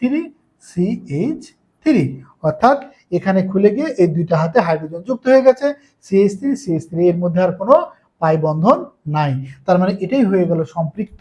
অর্থাৎ এই যৌগটা হয়ে গেল কি, এটাই কিন্তু সম্পৃক্ত হাইড্রোকার্বন ইথেন, অর্থাৎ এটাই হচ্ছে কিন্তু এই যৌগ। ঠিক আছে, আর এটা ছিল আমাদের সি যৌগ। তো এই হলো বি থেকে, এক কথায় বি থেকে যদি বলে তাহলে আমাদের এই বি মানে ইথাইন, ইথাইনের সাথে হাইড্রোজেন সংযোজন করব, প্রথমে হবে ইথিন একটা পাই বন্ধন ভেঙে, আবার সেই জায়গায় আরো একটা পাই বন্ধন ভেঙে হাইড্রোজেন যুক্ত হলে হয়ে যাবে ইথেন। আর সি থেকে যদি বলে, সি থেকে বলা মানে কি, এটা হওয়া মানে এই একটা ধাপ, সি মানে তো ইথিন, ইথিনের সাথে এক কথায় নিকেল প্রভাবকের উপস্থিতিতে এই তাপমাত্রা হাইড্রোজেনের সাথে বিক্রিয়া করলেই সেটা হয়ে যাবে সম্পৃক্ত হাইড্রোকার্বন মানে ইথেন। এই হচ্ছে অসম্পৃক্ত হাইড্রোকার্বনকে কিভাবে সম্পৃক্ত হাইড্রোকার্বনে পরিণত করা যায়। দেখো এখানে 13 নম্বর প্রশ্নটা কি, যে সি ও ডি এর পারস্পরিক রূপান্তর কি সম্ভব? সি বলতে গেলে কি, এখানে অসম্পৃক্ত হাইড্রোকার্বন যেটা ইথিন, আর ডি বলতে কি, এটা অ্যালকোহল অর্থাৎ ইথানল। ইথিন এবং ইথানল এই দুইটার মধ্যে পারস্পরিক রূপান্তর। দেখো প্রথমত আসি আমি ইথিন। ইথিন মানে CH2 ডাবল বন্ড CH2। এই পরীক্ষাটা আমরা করেছিলাম, যদিও আমরা এর আগে 6 নম্বর প্রশ্নে কিন্তু এটা করেছিলাম। অর্থাৎ এই ইথিনের সাথে যদি আমি পানি যুক্ত করি H2, এবং এখানে একটু শর্ত আছে যে উচ্চ তাপমাত্রা ও চাপে ফসফরিক অ্যাসিডের সাথে যদি আমি এটার পানির সাথে যদি যুক্ত করলে কিন্তু দেখো এখানে কি হয়ে যাবে, অর্থাৎ CH2 পাই বন্ধনটা খুলে যাওয়া মানে এরকম দুইজনার দুইটা হাত ফাঁকা হবে। ফাঁকা হওয়ার পরে দেখো পানির একটা হাইড্রোজেন যুক্ত হলো এইখানে, আর পড়ে থাকে একটা ও আর এইচ যুক্ত হবে অপর হাতে।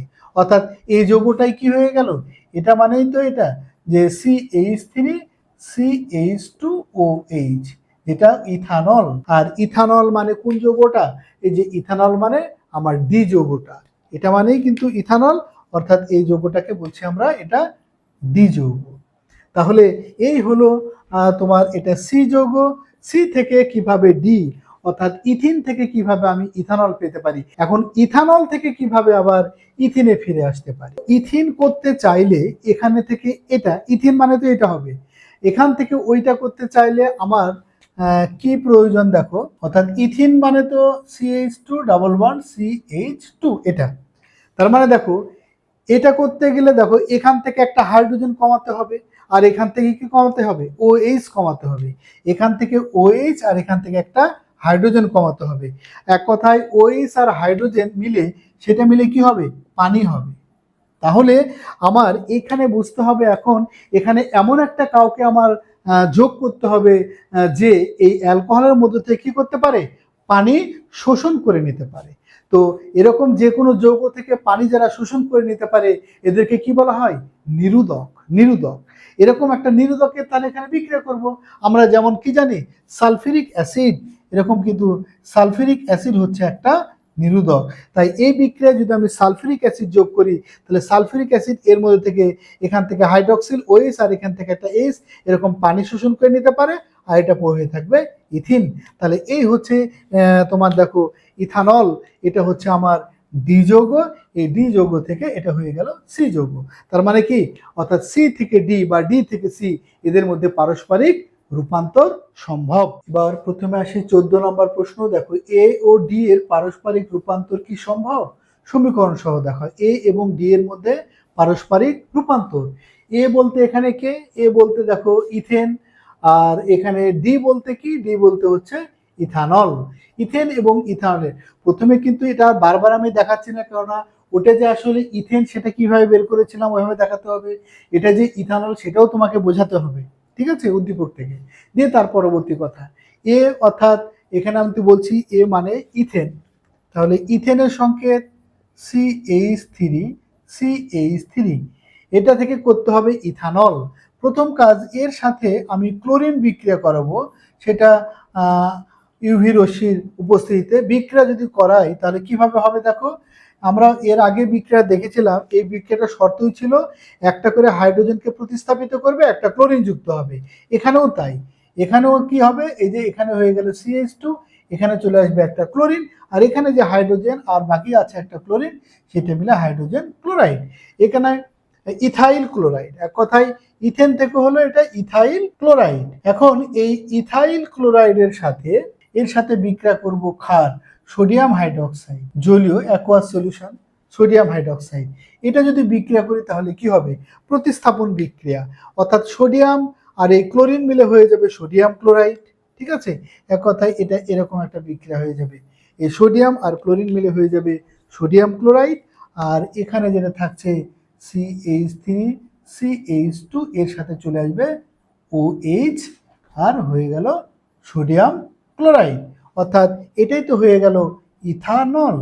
আর ইথানল মানেই এটাই তো আমাদের কি যৌগ, এই যে অ্যালকোহল ইথানল, এটাই কিন্তু আমাদের যৌগ ডি। তাহলে এটাই হচ্ছে এক কথায় এটা ছিল এ যৌগ। এ যৌগ থেকে আমরা ডি যৌগতে কিভাবে গেলাম। এবার এর উল্টা, ডি থেকে আমাকে আসতে হবে এ। ঠিক আছে, ডি থেকে যখন আমি এ আসতে চাইবো, এর বিপরীত বিক্রিয়া ডি বলতে গেলে ইথানল। এই ইথানলের সাথে আমরা কিন্তু এই বিক্রিয়াটা এর আগেও দেখেছিলাম। এখানে কিন্তু একটা নিরোধক দিব আমরা। নিরোধক মানে যেমন H2SO4, এই সালফিউরিক অ্যাসিড দিলে নিরোধকের কাজ কি, এর মধ্যে থেকে পানি শোষণ করে নেবে। পানি শোষণ করে নেওয়া মানে তাহলে দেখো এখানে পড়ে থাকছে CH2 ডাবল বন্ড CH2, অর্থাৎ যৌগটা হলো ইথিন আর এক অণু পানি। পানির জন্য যে দেখো এখান থেকে OH, এখান থেকে OH আর এখান থেকে নেবে একটা H। এরপরে এখন ইথিন থেকে আমাকে করতে হবে ইথেন। তার মানে কি, এটা থেকে এটা হতে হলে কি, এখানে একটা হাইড্রোজেন এখানে একটা হাইড্রোজেন বেশি না, তার মানে একই রকম এই পাই বন্ধনটা ভেঙে এর সাথে একটা হাইড্রোজেন ওর সাথে একটা হাইড্রোজেন যুক্ত করাতে হবে। অর্থাৎ বিক্রিয়াটা তাহলে কি হবে, হাইড্রোজেন সংযোজন। অর্থাৎ এখন এই ইথিনের সাথে নিকেল প্রভাবকের উপস্থিতিতে হাইড্রোজেন সংযোজন করব। নিকেল প্রভাবকের উপস্থিতিতে মোটামুটি 180 ডিগ্রি সেলসিয়াস তাপমাত্রায় উত্তপ্ত করব। করলেই কিন্তু এখানে হয়ে যাবে CH2 একটা পাই বন্ধন খুলে গিয়ে এখানে একটা হাইড্রোজেন এখানে একটা হাইড্রোজেন, অর্থাৎ এই যৌগটা হয়ে গেল কি, এক কথায় CH3, এখানেও হয়ে গেল CH3। এই যে দুইটা, একটা CH3, অর্থাৎ এটাই কিন্তু হয়ে গেল যৌগ আমার কে, এ, অর্থাৎ যৌগটা হয়ে গেল ইথেন। তাহলে এই হচ্ছে ইথেন থেকে কিভাবে আমরা ডি মানে ইথানল করতে পারি, আবার এই ডি থেকে কিভাবে আমরা এ যেতে পারি, অর্থাৎ ইথানল থেকে আমরা কিভাবে ইথেন তৈরি করতে পারি। এটা হচ্ছে এদের পারস্পরিক রূপান্তর। এবার আসি দেখো 15 নম্বরের প্রশ্ন, এ থেকে কিভাবে সি প্রস্তুত করা যায়। এ থেকে সি, এ মানে কি, এ মানে দেখো ওখানে কি ইথেন, এ মানে হচ্ছে ইথেন। এই ইথেন থেকে কি হবে সি, সি মানে কি, সি মানে হচ্ছে ইথিন। দেখো আমরা এখানে কিন্তু করেছি ইথেন থেকে ইথিন। ইথেন, এটা ইথেন, ইথেনকে করব কি, ইথেনের সাথে ক্লোরিনের বিক্রিয়া করে ইথাইল ক্লোরাইড, এই ইথাইল ক্লোরাইড থেকে করলাম আমরা ইথানল। সেই ইথানলের যদি আমরা এই নিরোধক সালফিউরিক অ্যাসিডের সাথে বিক্রিয়া করি তাহলেই কিন্তু এটা হয়ে যাবে ইথিন। অর্থাৎ ইথিন বলতে গেলে আমাদের এখানে অসম্পৃক্ত হাইড্রোকার্বন অর্থাৎ যৌগটা সি। এই যে এটাই হয়ে গেল কিন্তু সি। এটা তো এখানে আছে যে এ থেকে সি, তখন কি করতে হবে, তোমার প্রথম এই তিনটে বিক্রিয়া দেখাতে হবে। এবার আসি 16 নম্বর প্রশ্ন, এই যৌগ থেকে কিরূপে মিথেন গ্যাস প্রস্তুত করা যায় সমীকরণ সহ দেখাও। এ মানে কি, এক কথায় ইথেন থেকে মিথেন, ইথেন থেকে মিথেন, অর্থাৎ দুইটাই কিন্তু সম্পৃক্ত হাইড্রোকার্বন, অর্থাৎ একটা কার্বন, ইথেনে দুইটা কার্বন, আর মিথেন তৈরি করতে হবে যেখানে কার্বন থাকবে একটা। অর্থাৎ এখানে কিন্তু একটা বিষয় দেখো, কার্বনের কিন্তু কি এখানে ডিমোশন ঘটছে, কার্বনের ডিমোশন। তার মানে কি, ফিনিশিংয়ে আমাকে ডিকার্বক্সিলেশন বিক্রিয়ায় কিন্তু আসতে হবে। আর ডিকার্বক্সিলেশন বিক্রিয়ার শর্ত কি, জৈব অ্যাসিডে পরিণত করতে হবে, তারপরে তার সোডিয়াম লবণ করব করে ডিকার্বক্সিলেশন। তার মানে ইথেনকে প্রথমে আমার কি তৈরি করতে হবে, ইথানোয়িক অ্যাসিড। তাহলে প্রথম কাজ, এখানে যে ইথেন আছে অর্থাৎ CH3, এটাকে করব কি, প্রথমে ক্লোরিনের সাথে বিক্রিয়া করব। অর্থাৎ ইউভি এর উপস্থিতিতে ক্লোরিনের সাথে বিক্রিয়া করালে একটা হাইড্রোজেন পরমাণু একটা ক্লোরিন পরমাণু দ্বারা প্রতিস্থাপিত হবে, আর এখানকার যে হাইড্রোজেন আর একটা ক্লোরিন বাকি থাকে সেটা মিলে হয়ে গেল হাইড্রোজেন ক্লোরাইড। অর্থাৎ ইথেন থেকে হলো ইথাইল ক্লোরাইড। দ্বিতীয় ধাপে ওই ইথাইল ক্লোরাইড এর সাথে বিক্রিয়া করব আমি কিন্তু সোডিয়াম হাইড্রক্সাইড। এই সোডিয়াম হাইড্রক্সাইড যদি বিক্রিয়া করাই তাহলে এখানে CH3CH2, এখানে সোডিয়াম হাইড্রক্সাইডের এই হাইড্রক্সিল মূলক, অর্থাৎ এই সোডিয়াম আর এই ক্লোরিন এটা মিলে হয়ে যাবে সোডিয়াম ক্লোরাইড, আর এখানে থাকবে OH, সেই OHটা এখানে এসে যুক্ত হয়ে গেল, আর এখানে হয়ে গেল সোডিয়াম ক্লোরাইড। দেখো এটা কিন্তু হয়ে গেল কি ইথানল। ইথানল থেকে আমরা কিন্তু অ্যাসিড তৈরি করেছিলাম।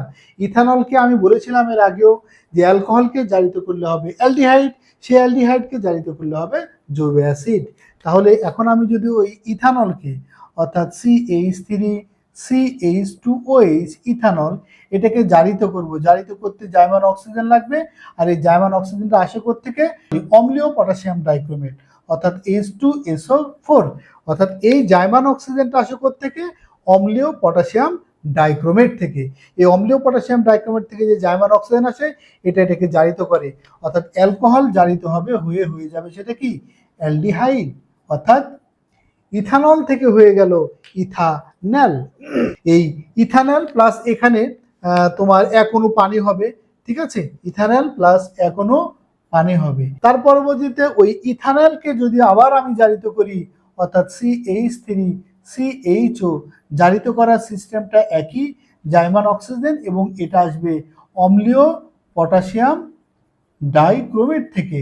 অম্লীয় পটাশিয়াম ডাইক্রোমেট থেকে এটা এসে ইথানল হয়ে যায় ইথানোয়িক অ্যাসিড, ঠিক আছে। এখন এই ইথানোয়িক অ্যাসিডের সোডিয়াম লবণে পরিণত করতে হবে। সোডিয়াম লবণে পরিণত করতে হলে এর সাথে আবার আমি কার বিক্রিয়া করব, সোডিয়াম হাইড্রোক্সাইডের বিক্রিয়া করব। এই সোডিয়াম হাইড্রোক্সাইডে যদি বিক্রিয়া করি, অর্থাৎ CH3COOH ইথানোয়িক অ্যাসিড, এর সাথে সোডিয়াম হাইড্রোক্সাইড, এইটা বিক্রিয়া করলে হয়ে যাবে সোডিয়াম ইথানয়েট লবণ, আর হয়ে যাবে পানি। এই আর এই OH এটা মিলে হয়ে যাবে পানি, আর এই সোডিয়ামটা এসে এখানে যুক্ত হয়ে যায়, সোডিয়াম ইথানয়েট লবণ। এবার শেষ ধাপ, এই শেষ ধাপে যদি আমি ডিকার্বক্সিলেশন করি, তার মানে এখান থেকে কার্বক্সিলিক মূলকের ডিমোশন ঘটে, এই একটা কার্বন থাকবে, এটাকে বলা হয় ডিকার্বক্সিলেশন বিক্রিয়া। আমরা এখন সেই ডিকার্বক্সিলেশন বিক্রিয়াটা সম্পন্ন করব। শর্ত কি, সোডিয়াম ইথানয়েটের সাথে সোডালাইম, সোডালাইম মানে কি সোডিয়াম হাইড্রোক্সাইড এবং এই ক্যালসিয়াম অক্সাইডের মিশ্রণ, এটাকে যদি উত্তপ্ত করি, তাহলে এখান থেকে তোমার এই যে ডিকার্বক্সিলেশন মানে কি, এই কার্বক্সিলিক মূলক এটা থেকে মোটামুটি একেবারে এই পর্যন্ত এটা এক জায়গায় হয়ে যাবে। এক জায়গায় হয়ে এখানে দেখো Na2CO2 আর 3, অর্থাৎ যৌগটা হয়ে যাবে সোডিয়াম কার্বনেট Na2CO3 প্লাস এখানে দেখো CH3, আর এই যে এই H, এটা মিলে হয়ে যাবে CH4। এটাই কিন্তু হয়ে গেল কি মিথেন, এটাই সেই যৌগ মিথেন। তাহলে এই হলো আমাদের ইথেন থেকে মিথেন। দেখো এটা কিন্তু ইথেন, ঠিক আছে, ইথেন থেকে আমাদের মিথেন প্রস্তুতি। ইথেন বলতে গেলে এই এ থেকে হয়ে গেছে মিথেন প্রস্তুতি। এবার দেখো 17 নম্বর প্রশ্ন। 17 নম্বর প্রশ্নটা বলা হয়েছে এ যৌগ থেকে, এ মানে কিন্তু ওই ইথেন থেকে, ইথেন থেকে কি রূপে ই মানে কি ইথানোয়িক অ্যাসিড, অর্থাৎ ইথেন থেকে কিভাবে ইথানোয়িক অ্যাসিড প্রস্তুত করা যায়। ইথেন থেকে ইথানোয়িক অ্যাসিড আমরা কিন্তু এর আগে যেটা করলাম 16 নম্বরে, ইথেন থেকে করেছিলাম মিথেন। তো মিথেনে যাওয়ার আগেই কিন্তু আমরা এই বিক্রিয়াটা করে ফেলেছি। যেমন ইথেনকে প্রথমে এই যে ক্লোরিনের সাথে বিক্রিয়া করলে ইথাইল ক্লোরাইড, ইথাইল ক্লোরাইডকে সোডিয়াম হাইড্রোক্সাইডের সাথে বিক্রিয়া করে ইথানল, ইথানলকে জারিত করলে হবে ইথানল, সেই ইথানলকে আবার জারিত করলে হবে ইথানোয়িক অ্যাসিড। আর এই ইথানোয়িক অ্যাসিড মানেই কিন্তু কি ই। তার মানে আমার এই 17 নম্বর প্রশ্নের জন্য এইখান থেকে দেখাতে হবে ইথানোয়িক অ্যাসিড প্রস্তুতি। এখানে আরেকটা কথা ছিল যে এ যৌগ থেকে কি রূপে ই যৌগ, সেটা আমরা তৈরি করলাম। যদি ই না বলে বলা হয় খাদ্য সংরক্ষক, একই কথা। আমি যে এই ইথানোয়িক অ্যাসিড পেয়েছি, এই ইথানোয়িক অ্যাসিডের যদি এখন আমি করি 6 থেকে 10% জলীয় দ্রবণ, হ্যাঁ ঠিক আছে, জলীয় দ্রবণ, তাহলে সেটা কিন্তু হয়ে গেল ভিনেগার। আর এই ভিনেগার মানেই কিন্তু সেটা কি খাদ্য সংরক্ষক। তার মানে একই সিস্টেম, শুধু এখানে একটু বলতে হবে এই ইথানোয়িক অ্যাসিড তৈরি দিয়ে তার 6 থেকে 10% জলীয় দ্রবণ করলেই সেটা কিন্তু হয়ে গেল ভিনেগার, অর্থাৎ এটাই কিন্তু খাদ্য সংরক্ষক। অর্থাৎ আমরা এখানে ইথেন মানে এই যৌগ থেকে কিন্তু খাদ্য সংরক্ষকও প্রস্তুত করতে পারি। দেখো এবার 18 নম্বরে বলা হয়েছে সি যৌগ থেকে কি রূপে ই বা খাদ্য সংরক্ষক। সি থেকে, সি বলতে গেলে এখানে কে, সি বলতে গেলে এখান থেকে ইথিন, অর্থাৎ ইথিন থেকে কিভাবে আমি খাদ্য সংরক্ষক অর্থাৎ ইথানোয়িক অ্যাসিড পেতে পারি। দেখো ইথিন থেকে যখন আমি পেতে চাইবো, তখন এখানে আমাকে যে কাজটা করতে হবে, ইথিন মানে CH2 ডাবল বন্ড CH2, এর সাথে যদি আমি আর্দ্র বিশ্লেষণ করি উচ্চ তাপমাত্রা এবং চাপে ফসফরিক অ্যাসিড, ঠিক আছে, ফসফরিক অ্যাসিড, এই ফসফরিক অ্যাসিডের উপস্থিতিতে যদি বিক্রিয়া করি, তাহলে এখানে যেটা তৈরি হয়েছিল CH2, দেখো একটা হাত পাই বন্ধন খুলে গিয়ে একটা হাইড্রোজেন, পানির বাকি থাকে একটা OH, অর্থাৎ এই যৌগটা মানে কি হয়ে গেল, এটা ইথানল CH3CH2OH। ইথানল হয়ে গেল। এখন সেই ইথানল, ইথানল মানে কি, এই যে এটা, ইথানল মানে এটা, তার মানে এখন এই পরবর্তী স্টেপ এই পর্যন্ত করতে হবে। অর্থাৎ এখন এই ইথানলকে জারিত করলে হয়ে যাবে ইথানল, ইথানলকে জারিত করলে হয়ে যাবে ইথানোয়িক অ্যাসিড, তার 6 থেকে 10% জলীয় দ্রবণ, যেটা ভিনেগার বা খাদ্য সংরক্ষক। তার মানে সি থেকে বললে আমাকে এই সি থেকে, অর্থাৎ এটা সি, এই সি থেকে প্রথমে আমাকে বিক্রিয়া করে ইথানল করে নিতে হবে, এই যে ইথানল, ঠিক আছে, অর্থাৎ এটার সাথে বিক্রিয়া করে ইথানল হয়ে গেল। সেই ইথানলকে জারিত করলে হবে ইথানল, এবং এই ইথানল, ইথানল এটাকে জারিত করলে হয়ে যাবে ইথানোয়িক অ্যাসিড, তার 6 থেকে 10% জলীয় দ্রবণ, সেটাকে বলবো ভিনেগার, এটাই ই। বা আমাদের 19 নম্বর, অর্থাৎ এর চেয়ে লাস্ট যে প্রশ্ন, সেখানে হচ্ছে ডি যৌগ থেকে কি রূপে ই এবং সি প্রস্তুত করা যায়। ডি বলতে গেলে কি, এখানে দেখো ডি বলতে গেলে ইথানল, সেই ইথানল থেকে করব কি ই, মানে ইথানোয়িক অ্যাসিড, ইথানোয়িক অ্যাসিড। দেখো ইথানল থেকে ইথানোয়িক অ্যাসিড আমি কিন্তু এই যে এখানে আছে, অর্থাৎ দেখো এই যে ইথানল থেকে ইথানোয়িক অ্যাসিড বলা মানে কিন্তু এটা ইথানল, এটা ঠিক আছে।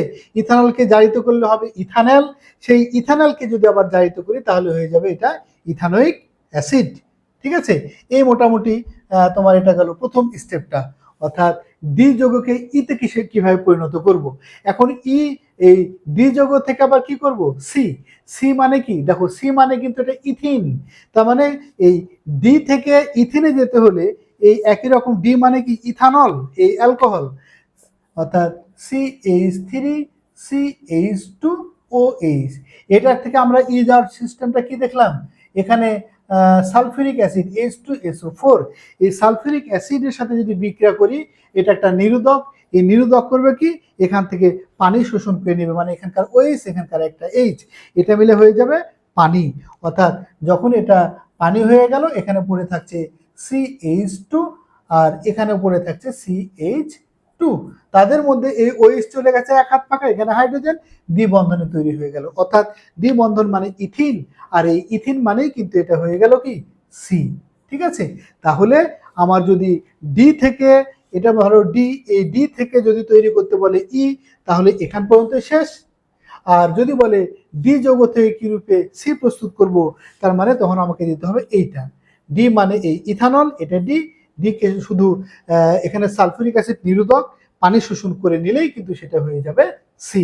এই মোটামুটি আমাদের আজকের যে চ্যাপ্টারটা পড়লাম, সেই চ্যাপ্টারের আমি আজকে তোমাদের এখানে যে যে প্রশ্নগুলো সলভ করেছি, তোমরা যদি মনোযোগ সহকারে এখানে যে কয়টা বিক্রিয়া আছে বা যে কয়টা প্রশ্ন আছে সলভ করতে পারো, ইনশাল্লাহ এই বিক্রিয়াগুলো করলে, আমি এখানে একটা উদ্দীপক দিয়ে দেখিয়েছি, এরকম কিন্তু আরো অনেক উদ্দীপকগুলো তুমি বুঝতে পারবা, ঠিক আছে। এটা এই প্রশ্নগুলো সলভ করলেই অনেক উদ্দীপক তোমার জন্য বোঝা খুব সহজ হয়ে যাবে, এবং আশা করছি এই কয়টা যদি তুমি প্রশ্ন সলভ করতে পারো, ইনশাল্লাহ তোমার এই চ্যাপ্টার থেকে মেন পরীক্ষায়, যেটা আমাদের রসায়নের জৈব রসায়ন শুনলে আমাদের যে একটা ভীতি কাজ করে, ইনশাল্লাহ সেই ভীতিটা দূর হবে, এবং এই একটা চ্যাপ্টার থেকে মোটামুটি আমরা 13 থেকে 25 মার্কস পর্যন্ত কিন্তু কমন পেতে পারি, ঠিক আছে। তাহলে তোমরা এই চ্যাপ্টারটা ভালো করে দেখবা, এবং যে কোনো সমস্যা থাকলে আমাকে জানাবা, আমি সেটা সলভ করার চেষ্টা করব। সবাই ভালো থাকো, খোদা হাফেজ।